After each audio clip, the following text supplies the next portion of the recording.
Hello, Carole. Welcome in with Thanks, a controversial book currently. Yes, well, Into the River by Ted Dawe. There's been a lot of publicity about it, most of it unnecessary, but as we said to Ted, he came into the Women's Bookshop the other day and we were talking about it, and I said to him, well, the publicity's been good for sales. That's the one good thing. But there's all of that shock horror talk, isn't there? There's sex in the book. Does it deserve the shock horror talk? No, it doesn't. It's a wonderful book. It won the inaugural Margaret Mahy Award for the overall Best Children's Book of the Year at the New Zealand Post Children's Book Awards recently.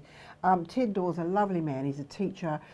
He tries to write things that will attract boys into reading. Which is a tough ask, isn't it? Yeah, and this is a wonderful story about a Maori boy called Te Arapa, who is very academically able and ends up leaving his small East Coast town and going to a boys' boarding school in Auckland, where, amongst many other things, he gradually loses his Maori name and becomes Devon.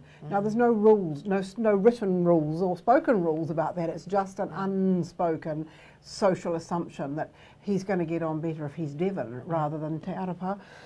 It's about a boy finding his way, a 13, 14-year-old boy finding his way in the world, and it starts with him back home in his small town on the East Coast, going on this wonderful eel hunt with his friend, but you know, out in the wilds, following all through the bush and up a stream and tracking all these eels and catching them and so on. Wonderful outdoor life. But when he goes back later, he feels he doesn't fit in. He no longer has much in common with his former friend back home. His mother is ill and always in hospital, and so he lives with a very caring grandfather.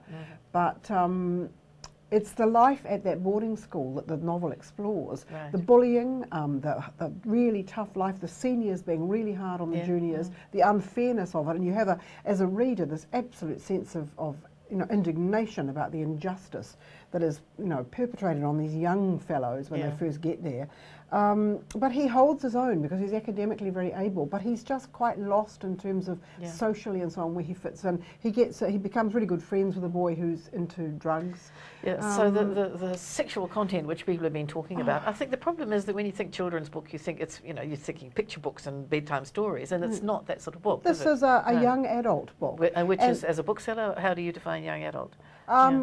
Anything from sort of 13, 14 upwards that can also be read by adults. I mean, I enjoyed it's a crossover novel. I enjoyed it as an adult. I really enjoyed it. The boy has stayed with me. To me, that's a sign of good writing, that a character really stays with you. He's in my mind. I can visualize him.